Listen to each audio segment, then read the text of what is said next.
தாய் தமிழ் உறவுகளுக்கு வணக்கம். இன்றைக்கு நம்ம தமிழ் பூர்வ குடிகள்ல பார்க்கக்கூடிய முக்கியமான ஒரு டாபிக், நம்மளோட இந்திய கடற்படையினுடைய புதிய போர்க்கப்பல். அந்த போர்க்கப்பலின் பெயர் மகேந்திரகிரி. இந்திய கடற்படையின் புதிய போர்க்கப்பல். இது திட்டம் 17A என்ற திட்டத்தின் கீழ் கட்டமைக்கப்பட்ட 7வது போர்க்கப்பலாகும். இது மசாகன் என்கின்ற கப்பல் கட்டும் நிறுவனத்தால் கட்டப்பட்ட 7வது கப்பலாகும். மகேந்திரகிரி கப்பல் திட்டம் 17A திட்டத்தின் கீழ் கட்டப்பட்ட கடைசி ஸ்டெல்த் கப்பலாகும்.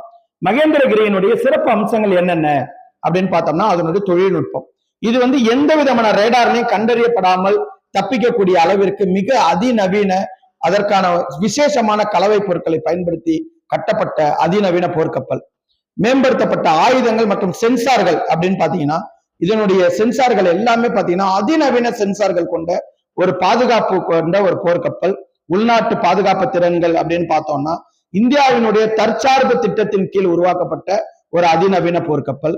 மகேந்திரகிரி இந்திய பெருங்கடல் பகுதியில் சீனா போன்ற நாடுகளின் கடற்படைக்கு எதிரான சவால்களை எல்லாம் மிக சாதுரியமாக எதிர்கொள்ளக்கூடிய ஒரு அதிநவீன ஒரு போர்க்கப்பலை நம்மளுடைய இந்திய கடற்படை கொண்டுள்ளது நமக்கெல்லாம் பெருமை.